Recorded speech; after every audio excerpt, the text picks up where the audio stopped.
Good afternoon, students. So today we are going to discuss Unit 2. We'll be continuing with that. ठीक है.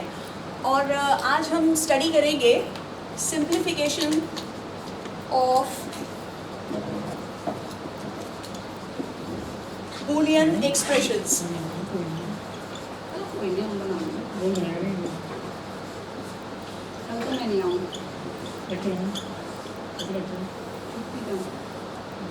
अब देखो Boolean expressions को simplification के लिए we have already studied one method, और वो मेथड क्या था? That was using Boolean equations और बूलियन पोस्टुलेट्स.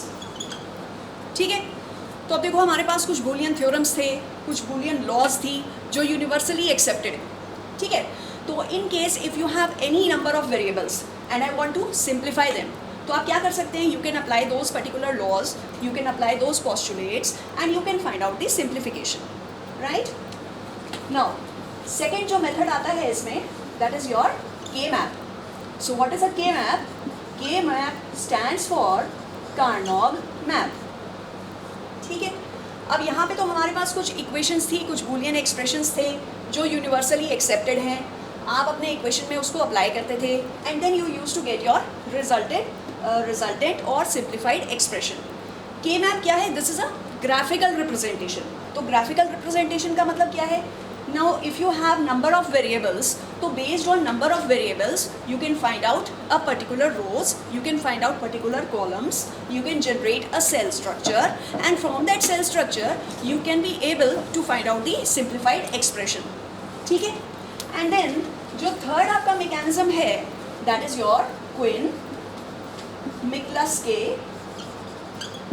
method. तो what is this Quinn-Mikulski? This Quinn-Mikulski is a tabular method. So today in this lecture we are going to discuss about Carnot map. ठीक है. Now, when we talk about Boolean expressions, so consider that how we will be defining a K-map. K-map is a graphical method to simplify Boolean expressions. When I talk about graphical method, so what this graph is? This graph is basically a combination of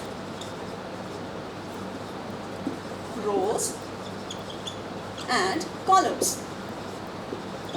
अब ये जो rows and columns हैं, इनको हम specifically define करते हैं किससे? As a cell, right?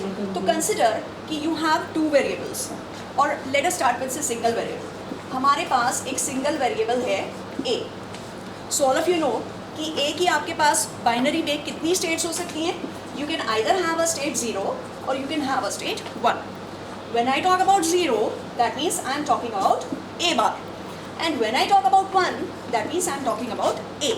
तो यानी कि based on this variable, how many states I can have? I can have the 2 states. तो अगर मुझे इसका K map बनाना हो या मुझे इसका graphical representation करना हो, तो कितने cells required होंगे? That is generally represented 2 raised to power n, where this n is described as number of variables. तो दैट मीन्स अगर हमारे पास सिंगल वेरिएबल है और इस सिंगल वेरिएबल के लिए मुझे के मैप डिज़ाइन करना है, तो हमारे पास कितने नंबर ऑफ सेल्स होंगे? Will be having 2 raised to power 1, that means 2 cells. ठीक है. तो यानी कि अगर हम इसका के मैप बनाएं तो हम कैसे डिस्क्राइब कर सकते हैं? हमारे पास एक वेरिएबल ए है, इस वेरिएबल ए की 2 स्टेट्स हैं. You can have a bar which is represented as a 0, and you can have a state 1 which is represented as a value of a. ठीक है. So that means if you have a value say a, so that can be corresponding represented in form of its 0 complemented variable and in form of its true value, that is your a bar, a and a bar. ठीक है. अब हम बात करेंगे यहाँ पे के map से जो सिंप्लीफिकेशन करेंगे. We have number of variables, not only single variables. हम जो के मैप डिज़ाइन करेंगे that will be of your 2 variables, it can be up to 3 variables, it can be 4 variables, and other than that आप 5 और 6 variables को भी implement कर सकते हैं. लेकिन generally these variables encounter some problems, therefore for these particular states we go for Quine McCluskey method. ठीक है. तो now let us come to 2 variable की map. When I have two variables, तो यहाँ पे हमारे पास कितनी स्टेट्स होंगी? अगर हमारे पास टू वेरिएबल्स हैं तो two variables means you have two variables, say I have a variable A and I have a variable B. तो अब हमारे पास कितने नंबर ऑफ सेल्स होंगे? हमें जो ग्राफिकल रिप्रेजेंट करना है, तो नंबर ऑफ सेल्स मीन्स अब हमारे पास टू वेरिएबल्स हैं एंड नंबर ऑफ कॉलम्स और number of cells in a K map equals to 2 raised to power 2। तो दैट मीन्स अब आपके पास यहाँ पे कितने कॉलम्स हो जाएंगे? You will have your 4 columns. अब 4 कॉलम्स को हम कैसे रिप्रेजेंट करेंगे? You have made a squared structure and you have taken here 4 columns. हमने यहाँ पे रिप्रेजेंट किया this row is for A and this row is for B. So for this A I will have the 2 states, a bar and a. Similarly for b variable you will have here b bar and b. अब अगर हम इस particular cell की बात करें तो देखो इस पर्टिकुलर सेल में आपके पास क्या रिप्रेजेंटेशन आ जाएगा? a bar from this row and b bar from this column. So this becomes a bar b bar. Coming to the next, you have here a bar and this is here b. So this becomes a bar b. If we come here, this becomes a b bar. And for the last condition, you have here a b. ठीक है? अब देखो इसको हमें किस form में represent करना है? Again we can rewrite this K map in the numerical form. So what this numerical form will mean? Here you have the a, here you have the b. This is a bar, this is a, this is here b bar. You had here b. Now this is what? This is both the forms are complemented forms. आपको पता है कि जो हमारा a बार है इसको हम किससे रिप्रेजेंट करते हैं? 0 से, और जो a है इसको हम किससे रिप्रेजेंट करते हैं? लॉजिक 1 से। तो यानी कि इस पर्टिकुलर सेल में आपकी दोनों वैल्यूज़ क्या हैं? 0 0, और 0 0 को हम बाइनरी इक्विवेलेंट में क्या लिखेंगे? 0। तो I write it here as 0। Coming to this particular condition, this is a bar, तो that means 0, but this is here b। तो b को आप कैसे रिप्रेजेंट करोगे? b मीन्स 1, तो 0 and 1, this is equivalent of 1। तो हम क्या कर सकते हैं? We can write here 1। Similarly coming in this particular condition, तो a है तो a का representation means this is 1 and b bar is 0। अब 1 0 को हम क्या लिखते हैं? बाइनरी इक्विवेलेंट्स में 1 0 को जो है आप वो 2 से रिप्रेजेंट करते हैं, तो this is represented as 2। And coming to here we have both as 1 1, और 1 1 को हम कैसे रिप्रेजेंट करते हैं? We represented by 3। तो यानी कि आपका जो के मैप है वो मैंने रीफ्रेम कर लिया। मैंने क्या किया? सिंपली इन टर्म्स के जो मिन टर्म्स हैं या जो इनके इक्विवेलेंट आपके न्यूमेरिक वैल्यूज़ हैं वो मैंने यहाँ पे रिप्रेजेंट कर दिए। ठीक है? So this is one of the forms in which I can represent your K map, right? अब ये तो था 2 वेरिएबल्स का। इसी तरह से अब हम नेक्स्ट आते हैं 3 वेरिएबल के मैप पे। तो consider that I have a 3 variable K map. तो 3 variable means now you will have one more variable that is C. तो अब अगर हमारे पास 3 वेरिएबल्स हैं तो यानी कि नंबर ऑफ सेल्स या नंबर ऑफ कॉलम्स हमारे कितने हो जाएंगे के मैप में? That will B 2 raised to power 3। So when I talk 2 raised to power 3, that means I will be having here 8 combinations. ठीक है? अब 8 कॉम्बिनेशंस मतलब 8 सेल्स। तो आपने क्या किया? आपने यहाँ पे 2 वेरिएबल्स हैं हमारे पास, तो हमने सपोज करो a वेरिएबल हमने यहाँ ले लिया और b और c वेरिएबल हमने यहाँ पे डिफाइन कर दिया। ठीक है? तो these are the 8 columns. a के कॉरस्पॉन्डिंग आपकी 2 स्टेट्स हो गई, a bar and a। And when I talk about bc, तो bc मीन्स द 2 वेरिएबल्स। तो 2 वेरिएबल्स के कॉरस्पॉन्डिंग हमारी यहाँ पे 4 स्टेट्स हो जाएंगी। ठीक है? आप देखो ये जो a है इसको आपने a बार यानी कि 0 से रिप्रेजेंट कर दिया और a यानी कि 1 से रिप्रेजेंट कर दिया। When I talk about bc, तो bc की आपकी पॉसिबल कॉम्बिनेशंस कितनी हो सकती हैं? b and c both can be what? 0 0। One condition can be b is 0 but c is 1। Now another thing is that you will say कि ma'am 0 0 के बाद नेक्स्ट स्टेट 0 1 आई, देन थर्ड स्टेट हम 1 0 लिया और फोर्थ स्टेट हमने 1 1 लिया।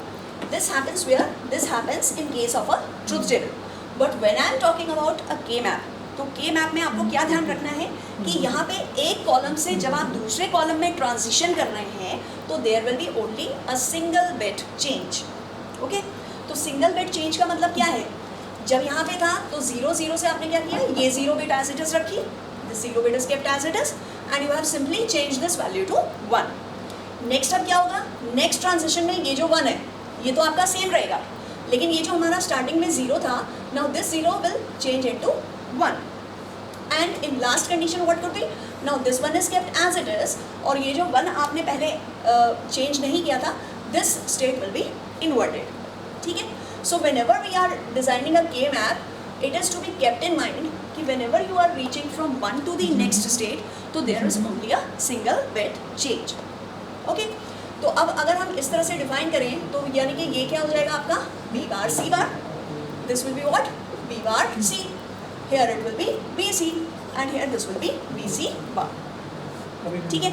अब देखो यहाँ पे अगर हम चेक करें तो 0 0 0, अगर मेरे पास 3 वेरिएबल्स हैं और हम फॉलो करते हैं क्या, 4 2 1 का code. Since this is 2 raised to power 0 that means position 1, 2 raised to power 1 that means position 2 and 2 raised to power 2 that means position 4. तो 0 0 0 0 0 0 कॉरस्पॉन्डिंगली इस सेल में क्या आ जाएगा, 0 0 0 1. तो 4 2 1 के according 0 0 1, okay this is equals to 1, so this gives you 1. 0 1 1, तो 0 1 1, तो 2 पोजीशन पे 1 है, 1 पोजीशन पे 1 है, that means this is equivalent of 3.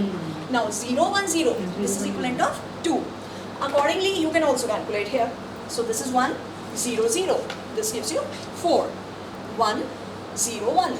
तो 1 0 1 means 4 0 and 1, so this is the equivalent of 5. Then here we have 1 1 1, this is equivalent of 7 and here you get 6. So this is your 3 variable K map. ठीक है.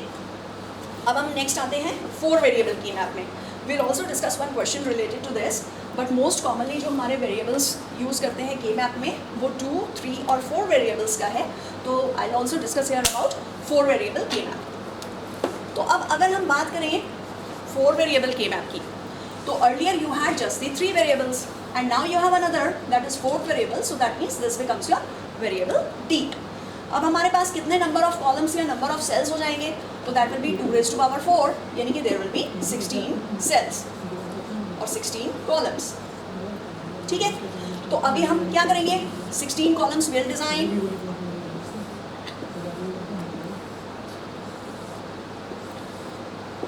And this one here we take AB and here we are taking C and D. तो AB की आपके पास 4 states हो गई. What will be the states here? Say 0 0 0 1. K map में whenever you are transiting from one row to the other or you are transiting from one column to the other, तो आपका क्या है, single bit का change है. तो that means 0 1 के बाद again it will be coming to 1 1 and then it will be 1 0. ठीक है. इसको आप कैसे रिप्रेजेंट कर सकते हैं, A bar B bar, A bar B, AB and AB bar. ठीक है. Coming to C and D, so this is again say 0 0, this is 0 1, this is 1 1 and this is 1 0. So that means C bar D bar, C bar D, CD and CD bar. ठीक है. तो अब देखो इस particular column में क्या आएगा. अब जब हमारे पास 3 वेरिएबल्स थे तो हम क्या यूज़ कर रहे थे, 4 2 1 कोड. अब हमारे पास कितने वेरिएबल्स हैं, 4 वेरिएबल्स हैं. तो 4 वेरिएबल्स मीन्स अगर हमारे पास 4 डिजिट्स हैं तो इस पर्टिकुलर डिजिट का वेट 2 raised to power 0, इसका wait 2 raised to power 1, its weight 2 raised to power 2 and its weight 2 raised to power 3. So this becomes 8 4 2 1. यानी कि अब जो हम कोड यूज़ करेंगे यहाँ पे to evaluate the numeric values, तो what will be that will be on 8 4 2 1 code, right. तो इसमें क्या आ जाएगा, 0 0 0 0 all zeros, so this will give you a value 0. 0 0 0 1, so this will be a value 1. 0 0 1 1, तो 8 4 2 1 से 0 0 1 1, this comes out to be equivalent of 3. Then 0 0 1 0, this is equals to 2. Coming to the next state, so this is here 0 1 0 0. तो क्या हो जाएगा इसका code, what will be the code? Yes, it will be 4. तो this is 4 here. ठीक है. Then 0 1 0 1, so that will be 5. 0 1 1 1, so 0 1 1 1. This will be equal to 7. Then 0 1 1 0, so that will be equal to 6. Now coming in this particular column, so this becomes 1 1 0 0. So 1 1 0 0 is what, 8 4 2 1 से बताओ इसको. 1 means 8, 1 means 4, तो 8 plus 4 12. So that means this particular column will be equals to what? It will be equals to 12. Then you will have here 13. Now 1, 1, 1, 1. All are 1s. So that means 8 plus 4 plus 2 plus 1. This will give you 15. And here you will have 14. Coming to the last row. So this is 1, 0, 0, 0. So 1, 0, 0, 0 means 8. Okay, this is 8 here. Then this is 9. This is 11. And this is 10. So this completes your 4 variable K-map. ठीक है, अब ये तो था एक introduction कि हमारे 2 variable K map हम कैसे बनाएंगे, 3 का कैसे बनाएंगे, 4 का कैसे बनाएंगे, right? Now let us try to do one question.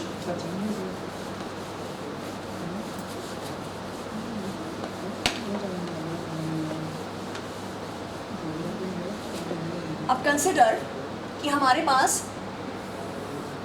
एक सम ऑफ प्रोडक्ट फॉर्म है. ठीक है, सम ऑफ प्रोडक्ट फॉर्म है. एक हमें फंक्शन गिवन है, किसका? हमें फंक्शन गिवन है say instead of X A now I am taking X Y Z. ठीक है, हमें एक 3 वेरिएबल का फंक्शन गिवन है एक्स वाई जेड का, और ये किसके इक्वल आता है? Suppose it is say it comes out to be X bar Y plus X Y Z plus X Y Z bar. ठीक है, consider this is the question given to me. तो आपको क्या करना है? Using 3 variable K map, simplify and implement using NAND gates. जब हमने Boolean postulates का यूज़ किया था तो आप सबसे पहले क्या करते थे? सिंप्लीफिकेशन करते थे, और सिंप्लीफिकेशन के बाद again you use to go for its implementation through any logical gate. ठीक है, तो लॉजिकल गेट्स में भी हम यूनिवर्सल गेट्स को प्रेफर करते थे. तो सिमिलरली हियर ऑल्सो आपको क्या करना है? सबसे पहले you have to find out the solution using 3 variable K map, और जो यहाँ पे आंसर आएगा उसको फिर आपको इम्प्लीमेंट करना है यूजिंग NAND गेट्स. फाइन. तो now let us come here. Now you have a function say f equals to X Y Z. ठीक है, और ये हमें गिवन है X bar Y plus X Y Z plus X Y and Z bar. अब आपको पता है अगर हम 3 वेरिएबल का के मैप बनाएं तो 3 वेरिएबल के मैप बनाने के लिए हमारे पास कितने कॉलम्स आते हैं? 8 कॉलम्स आते हैं, है ना? 3 वेरिएबल के मैप से अगर हम इसे सॉल्व कर रहे हैं तो यानी कि 2 raised to power 3 you will have here 8 columns. Okay, so I will go for 8 columns now. X Y Z, X यहाँ ले लिया मैंने, and Y and Z I take this side. X की 2 स्टेट्स हो गई, एक्स बार एंड एक्स, यानी कि state 0 state 1. Y Z की 4 स्टेट्स होंगी, क्या क्या? Y bar Z bar, that is both are zeros. Y 0 है, this is 1, this is 1, this is 1, and here you have 1 and 0. So this becomes Y bar Z, Y Z and Y Z bar. अब देखो, जब हमने इसका के map बनाया था तो यहाँ पे जो आपका न्यूमेरिक वैल्यू आता है वो किसके कॉरस्पॉन्डिंग आता है? All the 3 variables X Y and Z. और यहाँ पे जो आपको क्वेश्चन में मेंशन्ड है ये क्या है? This is only here X bar Y. तो दैट मीन्स अगर मैं इसको यहाँ पे प्लॉट करना चाहूँ तो how I can plot? I can not plot. तो now what to do for this case?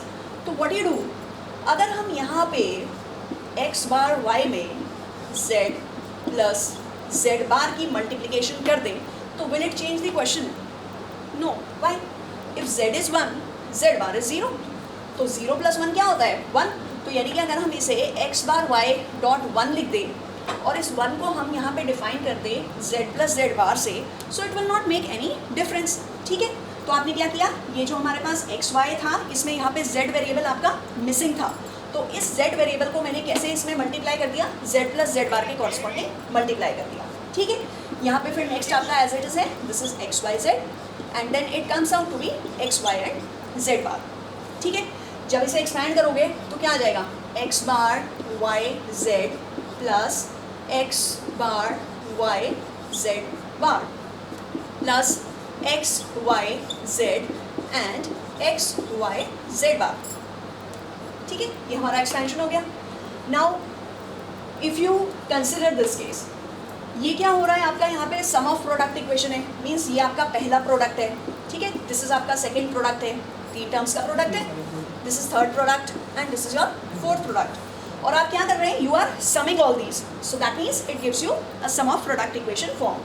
ठीक है, अब मुझे इसे रिप्रेजेंट करना है इस के मैप में, तो कैसे करेंगे, 0 0 0 it was a value 0, 0 0 1 it was a value 1, 3 अगर हमारे पास टर्म्स हैं तो सिंपली आप क्या कर रहे हैं, 4 to 1 से इसकी कोडिंग कर रहे हैं, तो 0 1 1, तो that means it will be equivalent of 3, here you will have 2, this is 4, this is 5, this is 7 and this is 6। अब यहाँ पे चेक करो, देखो x बार है तो means it represents a 0, this is 1 1, ठीक है। इसी तरह से x bar means 0, this is 1, this is 0, all the 3 are uncomplemented form, तो that means 1 1 1, and here you will have 1 1 and 0। अब 0 1 1 किसे रिप्रेजेंट करता है, 3 के इक्वलेंट, 4 to 1 से आप स्पेसिफाई कर लो, 2 + 1 3, here it is 2, here it is 7 and here this comes out to be 6। तो हम क्या कह सकते हैं, because this is sum of product form, तो ये जो फंक्शन आपका एक्स वाई जेड है, इसको हम कैसे डिस्क्राइब कर सकते हैं, we can define it as sigma min terms. Min terms क्यों, क्योंकि यहाँ पे जो आपकी फॉर्म है that is your sum of product form, ठीक है। आपको मिन टर्म्स या आपको जो आउटपुट्स है वो कौन सी पोजिशन पे मिल रहा है, you are getting output at position number 2, you are getting output at position number 3, you are getting output at position number 6 and you are getting output at position number 7। अब जो आपके पास 3 वेरिएबल का के map है, आप क्या करेंगे, in respective positions पे, क्योंकि आपका फंक्शन जो है वो आपको आउटपुट प्रोड्यूस कर रहा है, तो रिस्पेक्टिव पोजिशंस पे आप 1 प्लेस कर देंगे in the K map, that means you will place a value at 2, you will place a value at 3, you will place a value at 6 and you will place a value at 7। अब इसे simplify कैसे करेंगे, तो देखो सबसे पहले आप जब भी के मैप सॉल्व करना चाहें तो आप क्या करते हैं, you first of all find out it's sigma min terms, यानी कि या तो सम ऑफ प्रोडक्ट फॉर्म आप इसकी फाइंड करोगे या फिर आप इसकी product of sum form find करोगे। This will be taking in the next lecture, right. Second point पे आप क्या करोगे, आप इन वंस को जो है, मतलब रिस्पेक्टिव मिन टर्म्स को जो है आप क्या करेंगे, प्लेस कर देंगे के मैप में, ठीक है। This will be your second step. Third step में आप क्या करोगे, अब मुझे इसे सिंप्लीफाई करना है, तो सिंप्लीफिकेशन का मेथड क्या है, सबसे पहले हम क्या चेक करेंगे, सबसे पहले हम यहाँ पे चेक करते हैं 8 वंस हमारे पास हैं या नहीं है। तो 8 वंस का एक स्पेशल नाम है, what is that, that is octet. तो हम सबसे पहले सर्च करते हैं कि क्या इस पर्टिकुलर मैप में हमारे पास 8 वंस अवेलेबल हैं या नहीं है। अगर यहाँ पे 8 वंस होते तो हम क्या करते हैं, इन सभी को हम एक साथ कंबाइन कर देते हैं, ठीक है। तो पहली जो आपकी पॉसिबिलिटी है वो आप क्या चेक करते हो, in order to simplify using K map आप फाइंड करते हो 8 वंस। सेकेंड, अब अगर 8 वंस अवेलेबल नहीं है तो हम क्या सर्च करेंगे, then you will look for 4 ones. 4 ones को हम क्या कहते हैं, क्वाड, ठीक है। तो like in this case you are having this quad, तो यानी कि अब हम यहाँ पे सिंप्लीफिकेशन कर सकते हैं, कैसे, इसको हम एक क्वाड की तरह ट्रीट कर सकते हैं, ठीक है। और लास्ट में सपोज करो यहाँ पे ये क्वाड नहीं होता, इन केस अगर यहाँ पे ये वंस नहीं होते तो what we have done, then we would have looked for 2 ones। तो 2 ones means a pair। सबसे पहले आप 8 ones ऑक्टेट सर्च करेंगे, अगर ऑक्टेट पॉसिबल नहीं है तो क्वाड सर्च करेंगे, और अगर क्वाड भी पॉसिबल नहीं है then it last you will go for 2 ones, that is a pair. तो in this particular case you have the 4 ones, तो what I can do, I can just make a quad out of it, ठीक है। अब जब आप यहाँ से quad लोगे तो देखो यहाँ पे आपके पास है x बार और यहाँ पे आपके पास है x, and x bar plus x equals to 1, so there is nothing common in both these rows। if you come here, यहाँ पे आपके पास है yz और यहाँ पे आपके पास है yz bar, तो यानी कि ये z अगर मैं इसमें से y कॉमन ले लूँ तो what it will be, this will just become z plus z bar, और z plus z bar किसके इक्वल है, this is equals to 1, तो यानी कि इसका सिंप्लीफिकेशन क्या आ जाएगा, the answer to this will be only equals to y। from here neither x is common, neither x bar is common, now here you have yz and yz bar, so you just take y common from this and this becomes z plus z bar। यहाँ पे भी y common है इस particular column में, here also y is common, so the outcome of this particular quad will be what, this will be equals to y। तो यानी कि ये जो आपके पास फंक्शन था, it was looking to large complex function, इसको आपने ग्राफिकल या के मैप रिप्रेजेंटेशन से जस्ट स्पेसिफाई कर दिया and you obtain your final outcome as y, ठीक है। अब मुझे क्या करना था, मुझे बनाना है, first of all I have to verify this, और नेक्स्ट मुझे बनाना है इसे यूजिंग नाइट गेट्स, ठीक है। तो अब नाइट गेट्स का कैसे हम बनाएंगे। नाइट गेट्स में आपके पास कितने इनपुट्स हैं। In night gates you have 2 inputs, ठीक है। दिस इज 2 इनपुट्स और यहाँ पे हमारा जो आंसर आ रहा है वो किस में है, सिंगल इनपुट में। तो आप क्या करोगे, आप इन दोनों इनपुट्स को कंबाइन कर दोगे। तो अगर हम यहाँ पे इनपुट देते हैं एक y, your answer will be what, your answer will be y बार। और मुझे क्या चाहिए, मुझे तो चाहिए answer y, because you have reduced this expression and finally you have obtained the answer in form of y। तो आप क्या कर सकते हैं, this can be further supported by a not gate. Not gate कैसे बना देंगे, सिंगल इनपुट करके इसको, ठीक है। And when it will be passing on here, so you will get here y। Identically, there is no requirement of this gate. You can just give an input y and you can give here an output y. ठीक है। So this is enough for the day. इसके related जितने भी numericals हैं वो आप try कर लोगे, ठीक है। 3 वेरिएबल के मैप के। एंड नेक्स्ट टर्म पे will be discussing about problems of this and 4 variable, ठीक है। Thanks for this session.